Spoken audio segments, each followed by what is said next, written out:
Sunucu 53 TRK ailesinden herkese selamlar. Neleri nasıl geliştirmeliyiz, geliştirirken nelere dikkat etmeliyiz, bununla ilgili bir video serisi yapacağım. Çok fazla soru soran arkadaş oluyor. İşte öncelikli olarak neyi geliştirmeliyim ya da işte geliştirirken mesela koleksiyon geliştireceğim, hangilerini önce geliştirmeliyim gibi. Bunlarla ilgili tek tek video yapıp anlatacağım merak eden arkadaşlara. Anlatırken de olabildiğince detaylı anlatacağım ki bilmeyen arkadaşlar da öğrensinler. Bu yüzden videolar biraz uzun sürebilir. İlk önce kahramanlar. Kahramanları nasıl geliştirmeliyiz? Geliştirirken nelere öncelik vermeliyiz ve hangi kahramanlar daha değerli? Bunu anlatacağım. Şimdi kahramanlara giriyorum. Evet, kahramanları geliştirirken ilk önce arkadaşlar levellerini yükseltiyoruz. Gelişim yerleri şöyle. Seviye, kahraman yıldızı. Şuradan göstereyim. Yıldızını arttırabiliyoruz. Şuradan seviyesi gelişmemiş bir kahraman. Yükselt kahramanın seviyesi. Yıldızı. Kahramanımızın solda tutuklama yetenekleri. Sağda savaş yetenekleri ve sarı olan kahramanlarda özel yetenekleri geliştiriyoruz. Mia hariç. Mia sarı bir kahraman ama normalde mor. Fullledikten sonra sarı oldu. Özel yeteneği yok. Bu yüzden sarı olsa da Mia'yı diğerlerinden ayrı tutuyoruz. Şimdi kahramanlarda özel olarak tek tek kahramanların işte yok şu işe yarar, bu işe yarar gibi anlatmayacağım. Nasıl geliştireceğimiz mantığını anlatacağım. Zaten bunu öğrenen herkes kendisi bakıp geliştirebilecek. Şimdi kahramanlarımızın seviyesini nasıl geliştireceğiz? Eğitim kampımız var. Sol altta görüyorsunuz. Buraya giriyoruz. Müdür ofisimizin seviyesi yükseldikçe benim şu an işte maksimum seviyede gördüğünüz gibi 17 tane kahramanı eğitim kampına alıyoruz. Buraya aldığımız 17 kahraman normalde seviye 1. Ama bunların hepsi otomatik olarak seviye 80 oluyor. Neden? Çünkü eğitim kampında şurada açıklamada gördüğünüz gibi eğitim yuvasındaki kahramanlar 5 kahramanın olduğu en düşük seviye. Şimdi benim bakın 5 kahraman şurada 80 seviye. Bu Lancaster'ı saymayın. Bu eğitim kampına almadım. Kendim sonradan gelen XP'leri buna basıyorum. Zaten 80 seviye maksimum. Şimdi benim burada 5 kahramanım 80 seviye. Bu yüzden buradaki kahramanların hepsinin seviyesini sıfırladım. Normalde bunlar seviye 1. Boşu boşuna eğitim kampında olan kahramanlara X basmayın. Bastıysanız da seviyelerini sıfırlayın. Geri kalan temel hero'larınıza basın X'leri. Hangi hero'ya bastığınızın hiçbir önemi yok. Örnek veriyorum şuradan. Ben şu kahramana 80 seviye bassam, Tormund'u sıfırlayıp 1'e düşürsem yine aynı şey olacak. 5 tane 80 seviye kahraman olduktan sonra Tormund burada da olsa 80 olacak. Hiçbir güç değişikliği olmayacak. Bu şekilde 5 kahramanı 80 yapmaya çalışıyoruz. Yaptığımız zaman buradaki kahramanların hepsi 80 oluyor. Dediğim gibi exp geliştirmek kolay. Bu eğitim kampının mantığı da çok kolay. Burada şöyle hata yapan çok fazla kişi gördüm ben. Bununla ilgili bana çok soru soran oldu. İşte örnek veriyorum. Şurada neyimiz var? Mia var mesela bakın en altta. 80 seviye. Bu Mia normalde bende 1 seviye.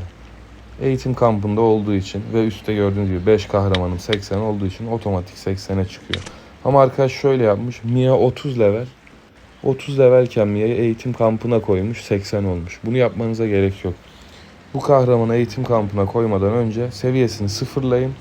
Sıfırladığınız zaman bakın şuradan zaten mesela sıfırla dediğimde buradan hemen basınca sıfır ve bana 47,5 milyon exp geliyor. Yani 30 level bir hero'da örnek veriyorum 3 milyon gelsin. Sonuç olarak boşa gitmiş oluyor o 3 milyon exp. O yüzden bir levele sıfırlayın. 5 kahraman haricini. Burada eğitim kampına öyle koyun. Seviyeleri bu şekilde geliştiriyoruz. Bunda çünkü neredeyse 4-5 kişi bana işte 30 level hero'larım var. Onları eğitim kampına aldım. İşte sıfırlamam lazım diye sordu. Bu detayı o yüzden verdim. Herkesin sorduğu soruları olabildiğince cevaplayacağım. Kahramanlarımızın yıldız seviyesi var.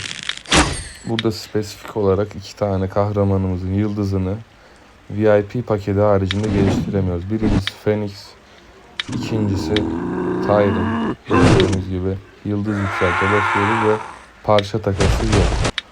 Bu iki kahramanı hariç tuttuğumuz zaman işte diğer sarı da olsa bütün kahramanlar ve yıldız yükseltmeye geliyoruz.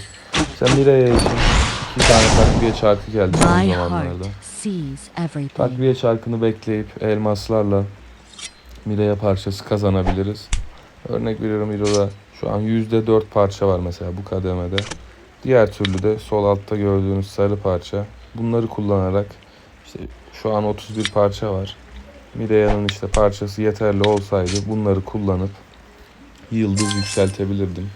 Kahramanın yıldızını ve seviyesini yükseltmek bizim için önemli. Neyi arttırıyor? Şu sağ altta gördüğünüz bakın. Tetikçi saldırısı, savunması, ölümcüllük ve SP'sini arttırıyor. Tutuklamada da kahramanın ve yardakçıların gücünü arttırıyor. Şu an bakın tetikçi saldırı %220. Çünkü neden? 2 yıldız eksik Miraya'da. Sağ üstte toplam kahraman nitelikleri yazan yerin sağına tıkladığımızda bakın maksimum seviyeye geldiğinde vereceği güçleri görebiliyoruz. %250'ye çıkacak. Evet, bunları geliştirdikten sonra yeteneklerimize geliyoruz. Soldaki yetenekler sadece tutuklama aşamasında işimize yarıyor. Savaş aşamasında işe yaramıyor. Tutuklama aşaması ve işte arenada yine tutuklama ekibini kullanıyoruz. Orada işimize yarıyor. Ve ittifak savaşı diye bir etkinlik geldi. Orada işimize yarıyor. Bu soldaki yetenekleri örnek veriyorum. Don't slack Kahramana off. gidelim. Stay the course. Ya da şuradan sarı olan bir gidelim Inata'ya. Şimdi mesela Inata'nın bende soldaki yeteneklerin hepsi 5 seviye. Çünkü bir ara tutuklamada ben Inata'yı kullanıyordum. Ama siz bunu önceden planlarsanız boşu boşuna kitap harcamak zorunda kalmazsınız. Inata'yı tutuklamada kullanmıyorsanız bu soldaki yetenekleri geliştirmenize gerek yok. Sağdaki yeteneklerin savaş alanında sadece işe yarıyor. Bunlar da tutuklamada işe yaramaz. Eğer bu kahramanı aldık bir yere birlik gönderiyoruz ve bu kahramanı kullanırsak şu sağdaki yetenek bonusları aktif oluyor. İşte düşmanın saldırısını azaltıyor. Birlik saldırısını arttırıyor. Bu da duruma göre %20 ve rakibin gücü düşükse artı yeteneği fullersek %10 daha bize hasar veriyor. Sağdaki yetenekler bu şekilde. Kahramanların yeteneklerini her zaman bakın, ona göre öncelik verin. Ve bir de sarı olan kahramanların özel ekipman var. Seviyeyi yıldızı fullledik. Yeteneklerimizi fullledik. Kahramanımızı güçlendireceğimiz geriye tek bir yer kalıyor. Özel ekipman. Bu özel ekipmanda gerçekten büyük fark yaratan bir şey. Çünkü yetenekleri bir şekilde fullliyoruz. Yine aynı şekilde seviye ve yıldızı da zamanla birikiyor ve fulleniyor. Ama özel ekipmanda her zaman özel ekipman paketi, şurada gördüğünüz gibi geliştirme teklifi ya da işte bazı etkinliklerde çıkıyor. Bunları mecbur kullanmamız gerekiyor. Bunu kullandığımız zaman da yine üst tarafta kahraman ve yardakçılara, yani tutuklama ekibine verdiği güç, altta da birliğimizde bu kahramanı kullanınca bize verdiği SP ve ölümcüllük gözüküyor. Bu da yetenekleri arttırma işi şöyle başlıyor. 10 tane istiyor en baş bundan. Ondan sonra 25'er istiyor. 45'er istiyor. 65, 85 ve 100 en sonunda fulleniyor. Dediğim gibi önemli ama geliştirmesi biraz zor. Bunlardan kahramanın gücünü arttıran şeyler. Şimdi kahramanların her şekilde nasıl geliştireceğimizi öğrendik. Hangi kahramanları öncelik vermeliyiz bunu anlatayım. Daha sonra da kahramanlarla ilgili başka bir soru kalmayacak diye düşünüyorum. Şimdi ben mesela fullleyebileceğimiz kahramanları önce gözümüze kestirmemiz lazım. Şu şekilde. Şimdi Tyron full yıldız yapmamız için 12. VIP seviyede olup 12'ye karşı bütün paketleri almamız gerekiyor ki Tyron'u fullleyebilelim. Şimdi bu kahramanı ben fullleyemeyeceğimi bildiğim için ne yaptım? Phoenix'e öncelik verdim. Phoenix'i bakın fullledim ve maksimum gücünü kullanabiliyorum Phoenix'in. Bu yüzden önce gözümüze fullleyebileceğimiz, yıldızını fullleyebileceğimiz kahramanları kestirmemiz lazım. Bunları belirledikten sonra şimdi mesela işte Phoenix, Miraya, Alp, ben bunları belirledim. Yakın bir zamanda yıldızlarını fullleyeceğim. Hepsinin seviyesini yükseltebiliriz ama önemli olan dediğim gibi Diğer yıldızı da fulllemek, olabildiğince özel ekipmanı da arttırmak. Şimdi dedik ki Phoenix'i fullleyebiliriz. Phoenix'i fullleyebiliriz dedik ama bu kahraman işimize yarar mı? Buna nasıl bakacağız? Şurada Did I hemen go a sağ bit too altta, hard? bakın birlik kapasitesinin sağında 3 tane çizgi var. Buraya bastığımızda verdiği gücü gördük. Toplam kahraman niteliklerinin sağında bulunan şu büyüteçe bastığımızda bize maksimum vereceği gücü gösteriyor. Üsttekileri ben pek önemsemiyorum tutuklama ekibini Did I açıkçası. go a Belli bit too seviyede hard? önemli. En üst düzeye gelmene gerek yok. Hani önemli ama çok önemli değil alttaki kadar. Savaş yazan yerin altına baktık. Kalkanlılarımıza savunma ve saldırı %273 veriyor. Fullendiği zaman. Şu an bende full mesela veriyor. Aynı zamanda ölümcüllük ve SP Did I veriyor. go a bit too Bunları da hard? özel ekipmanla bu ölümcüllükle SP'yi şuradan yükseltebiliyoruz. Bu maksimum seviyesine baktıktan sonra işte belirlediğimiz hero'nun, örnek veriyorum şimdi size başka bir kalkanlı göstereyim.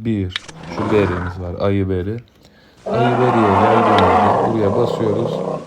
Bakın şu an %214'te. Fullediğimiz zaman bakın yine %273 veriyor. Bu ne demek? Phoenix'le aynı. Yani fullenebilir bir kahraman. Bu yüzden ben bunu da mesela geliştirmeye devam ediyorum.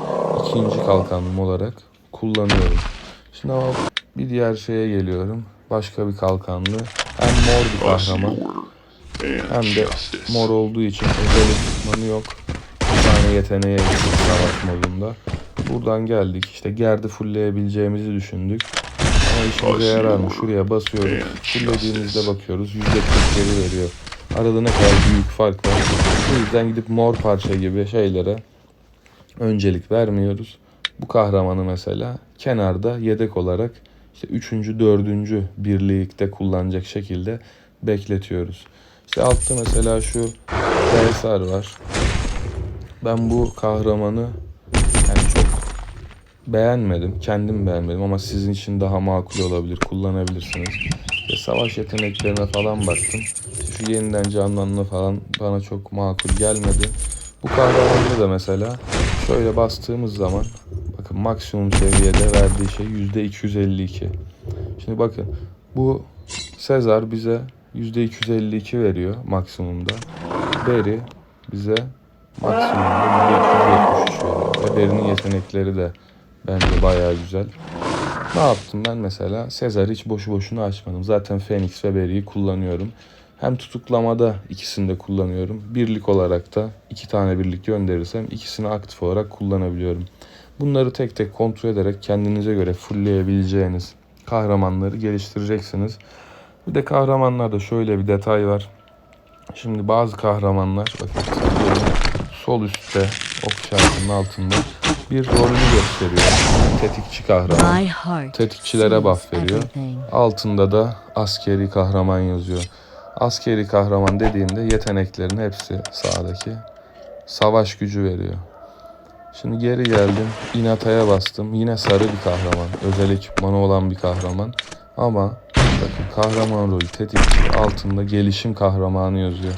Yeteneklerine geliyoruz. Bakın burada Inata'nın bir yeteneği araştırma hızımızı %15 arttırıyor. Savaş anında yani hiçbir işimize yaramayan bir yetenek. Ama 2 tane daha saldırı yani savaş anında bize verdiği işte saldırı bonusu ve SP bonusu var. Bu yüzden kötü diyemem. İyinin kötüsü diyorum buna. Şimdi bir başkasına geliyoruz. Mira'ya. Evet özel ekipmanı yok. Ve aynı zamanda şuradan bakıyoruz. Gelişim kahramanı. Yeteneklerine baktığımız zaman savaşta bize hiçbir artı vermiyor. Leave it to me. Belki I've got- şurada bakın puanı var ya kahramanın. 1.773.000. Inata'ya bakıyorum 1.590.000. Inata da gelişim kahramanı. Bir tane yeteneği sadece işte işlevsel, diğerleri savaş modu. Mia'nın gücü daha fazla ama yeteneklerinin hiçbiri bize savaşta bonus vermiyor. Şuraya geliyorum. Şu anda full tetikçi saldırılarını 210 veriyor. İşte ölümcüllük 88. Inata'ya geliyorum bakın. Şu anda 164 veriyor saldırı savunma. Altta da 100 veriyor. Fullendiği zaman 210 çok iyi. Yine Mia ile bakın aynı seviyede veriyor. Ama şu an aradaki güç farkını gördünüz. Ben şu an Mia ile saldırdığımda Hinata ile yaptığım saldırıdan daha az hasar vuruyorum. Çünkü bakın yeteneklerde %25 saldırı bonusu, %25 SP bonusu var. Ve özel ekipmanı var. Mia'da bunlar olmadığı için, yetenekleri boş ve özel ekipman olmadığı için güçlü bile olsa bireysel saldırılarda kullanmıyoruz. Sadece canavar seferberliklerde kullanıyoruz ve tutuklama yeteneklerinin hepsi var. Tutuklama modunda kullanabiliriz. Problem yok. Ama dediğim gibi bireysel saldırı, savaş ya da işte şurada mesela istihbaratta şu şeyin altında, onu da göstereyim az sonra. Şu kuru kafa var mesela. Buna saldıracağımızda şurada Mia olduğunu düşünün. Bize öncelik olarak Mia'yı gösteriyor ama Hinata'yı kullandığımızda daha fazla hasar verip bunu geçebiliyoruz. Bu da zor şu an. 800 milyon güç istiyor. Evet, bu şekilde kahramanların bütün detaylarını takip ederek geliştireceğiz. Burada bir de spesifik özellik olan kahramanlar var. Şu an için 3 tane var. Sezon 3 kahramanlarında olacak mı onu göreceğiz. Birincisi Phoenix. Şu sol altta bakın. Zafer yankıları. Savaş alanına adımını atmasa bile tüm müttefik birliklerinin saldırısını %15 arttırır diyor. Yani Phoenix savaş anında biz bu kahramanı kullanmasak, başka bir kahramanla saldırsak veya başka bir kahramanla garnizonumuza savunma yapsak bile bütün birliğimizin saldırısını %15 arttırıyor. Böyle ekstra bir özelliği var. Daha sonra ikinci bu özelliğe sahip kahraman Alp. Alp de aynı şekilde saldırırken de savunurken de kullanmasak bile bütün birliklerin savunmasını %12 arttırıyor. Ve bu bonusa sahip bir diğer kahraman var. Tyrion.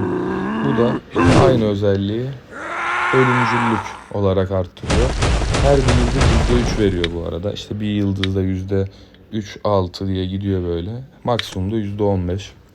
Şimdi Tyrion'u ben fullleyemeyeceğim ama yine de bilerek 2 yıldız yaptım. Tek sebebi işte bu özelliğin olması. Şu an ben Tyrion'la kesinlikle savaşmıyorum. Zaten düşük yıldız, bonusları düşük, yetenek de vermedim.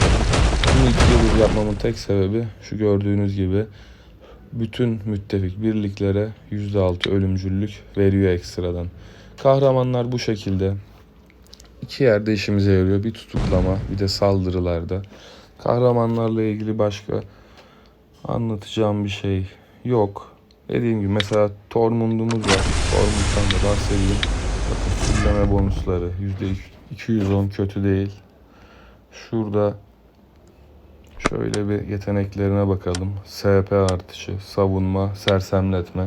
Tormund hem de kolay şekilde gelişen bir kahraman. Neden? İşte şuradaki mesela görevlerde bakın Tormund parçası geliyor.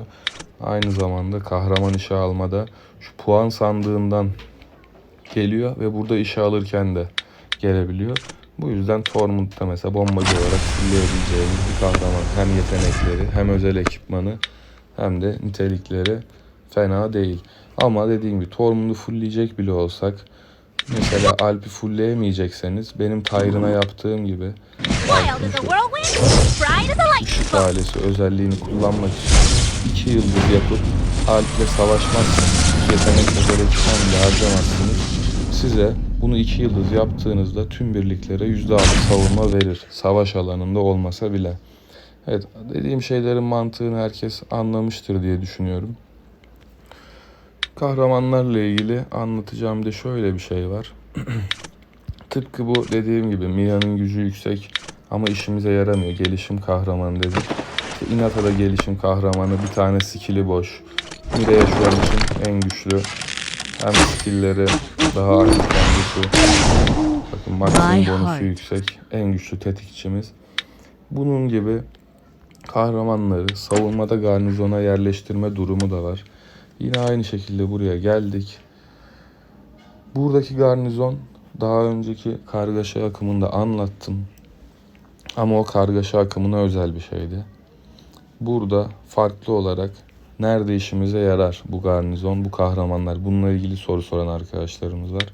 Şimdi ben şöyle kahramanlarımı açayım size. 7 tane sarı kahraman var bende. Yıldızları full ya da full'e yakın.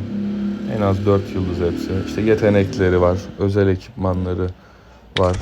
İşte 4 seviye, mesela, bu 4 seviye vesaire.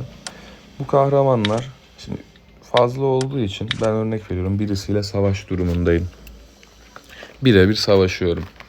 Bu savaşta ben şimdi kahramanlarımı ona saldırıya gönderdiğim zaman ne olacak? Benim garnizonumda burada otomatik olarak belli kahramanlar oluşacak. Bu kahramanları kendim o durumda belirleyip, yani hem saldırdığımda hem savunma yapmam gereken anlarda, mesela ben Phoenix'le saldırı yapıyorum. Buraya bir yeri konuşlandırırım. Örnek veriyorum. İşte Miraya ile saldırı yapıyorum. Ben Miraya ile saldırı yaptığımda şu Mia yine otomatik olarak Inata'dan güçlü gözüktüğü için ne yapacak? Savunma garnizonumda olacak. Benim gücümü düşürecek. Ne yapıyoruz? Buradan bakın, Inata'yı belirledim. İşte bunu bir yeri belirledim. Tormund. Bunlar savunmaları güçlü. Hücumda ne dedim? Phoenix'i kullanacağım. Alp'i, Miraya'yı. Bunları da savunmada kaydettim. Robot olarak da işte bunu saldırıda kullanacağım. İşte örnek veriyorum, Herkül'ümüz var. Bu da tetikçi. Bunu 60 seviye kullan dedim. Burayı yaptıktan sonra şu garnizonu yine sabitleyip hem saldırı hem savunma yaptığımız durumlarda savunmamızı da güçlü tutabiliriz. Bu da aklınızda bulunsun. Kahramanlarla ilgili aklında herhangi bir soru kalan olmamıştır diye düşünüyorum. Başka sorusu olan olursa yine oyundan da bana yazabilir veya yorumlarda da belirtebilirsiniz. Umarım kahramanlarla ilgili soru soran, detayları merak eden arkadaşlara yardımcı olmuşumdur. Herkese iyi